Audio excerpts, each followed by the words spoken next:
দেখো বন্ধুরা, আমার ভাজাটা হয়ে গেছে আর দেখছো কতটা কমে এসছে। ভাজাটা আমার পুরো হয়ে গেছে। বন্ধুরা, ভিডিওটা ভালো লাগলে লাইক সাবস্ক্রাইব করবেন আর খুব ভালো থাকবেন, সুস্থ থাকবেন।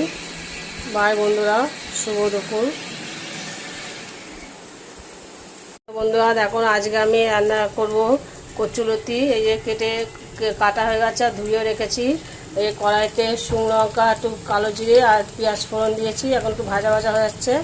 আর এই যে কাঁচা লঙ্কা, এগুলো আমি এখন একসাথে ঢেলে দিলাম, দিয়ে এখন একসাথে ভাজা করবো একটু। চিংড়ি মাছ দিলে আরও সুন্দর লাগে খেতে, হেভি লাগে খেতে, কিন্তু চিংড়ি মাছ তো নেই, পেঁয়াজ দিয়েই ভাজা করছি।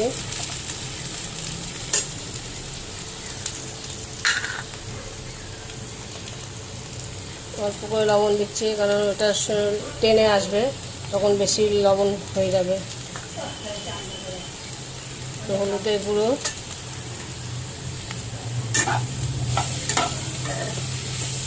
কচুলতি খেতে খুবই ভালো লাগে। এর মধ্যে চিংড়ি মাছ দিলেও ভালো লাগে, নারকেল দিলে করলেও ভালো লাগে। আবার নিরামিষে আমি পেঁয়াজ দিয়েছি। পেঁয়াজটা নিরামিষের মধ্যেই পড়ে কিন্তু বন্ধুরা।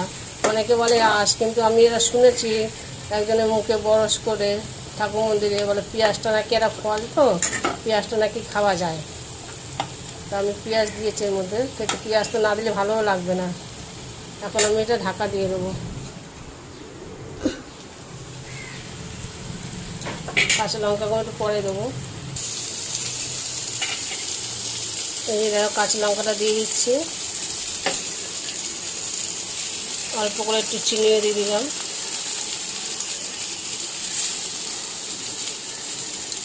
এবার একটু ভালো করে নেড়ে চেড়ে আবার ঢাকা দিয়ে দেবো। এটা আস্তে আস্তে অল্প গ্যাসে করবো, বেশি জোরে দিলে পুড়ে যাবে জিনিসটা। অল্প গ্যাস দিয়ে হালকা হালকা করে ভাজাটা হবে। আবার একটু ঢাকা দিয়ে দেবো।